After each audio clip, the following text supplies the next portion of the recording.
പാനൂരിൽ bomb നിർമ്മാണത്തിനിടെയുണ്ടായ സ്ഫോടനത്തിൽ ഒരു മരണം, 3 പേർക്ക് പരിക്കേറ്റു. ഒരാളുടെ ഇരു കൈപ്പത്തികളും അറ്റു. സ്ഫോടന സ്ഥലത്ത് കണ്ടെത്തിയ 2 ബോംബുകൾ ബോംബ് സ്ക്വാഡ് നിർവീര്യമാക്കി. ഇന്നലെ രാത്രി 1 മണിയോടെയാണ് പാനൂർ കൈവേലിക്കലിലെ മുളിയാത്തോട് പ്രദേശത്ത് ഒഴിഞ്ഞ വീട്ടിൽ സ്ഫോടനം നടന്നത്. ബോംബ് നിർമ്മാണത്തിനിടെയാണ് സ്ഫോടനം നടന്നതെന്നാണ് സൂചന. 4 യുവാക്കൾക്കാണ് പരിക്കേറ്റത്. ഒരാൾ മരണപ്പെട്ടു. മുളിയാത്തോട് അച്ചൂട്ടിപ്പീടിക സ്വദേശി ഷെറിനാണ് മരണപ്പെട്ടത്.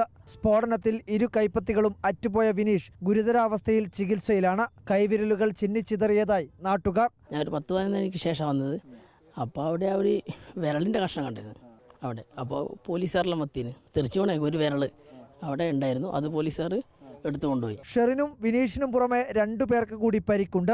നിർമ്മാണത്തിലിരിക്കുന്ന വീട്ടിലാണ് സ്ഫോടനം. വിനീഷിനെ അറിയാമെന്നും CPIM പ്രവർത്തകനെന്നും വീട്ടുടമ മനോഹരൻ. എനിക്ക് പരിചയമുണ്ട്. ഈ വീട്ടിലാണ് അവർ നിൽക്കുക. തൊട്ടടുത്ത് അവരായിട്ട് നമ്മളങ്ങനെ ജോലിക്കുറവൊന്നുമില്ല.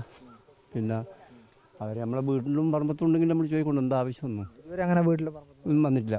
സ്ഫോടനം നടന്ന വീട്ടിൽ നിന്നും പോലീസ് കണ്ടെത്തിയ 2 ബോംബുകളും സ്ഫോടക വസ്തുക്കളും ബോംബ് സ്ക്വാഡെത്തി നിർവീര്യമാക്കി.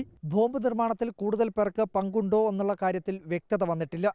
എന്നാലും വർഷങ്ങൾക്കിപ്പുറവും ബോംബ് നിർമ്മാണം കണ്ണൂരിൻ്റെ പല ഭാഗത്തും നടക്കുന്നു എന്നുള്ളതാണ് ഇത്തരം സംഭവങ്ങൾ തെളിയിക്കുന്നത്. വീഡിയോ ജേർണലിസ്റ്റ് ലിമേഷ് ചെറുപേഷിക്കൊപ്പം reporter Arjun Kalyad. In reporter, Kannur.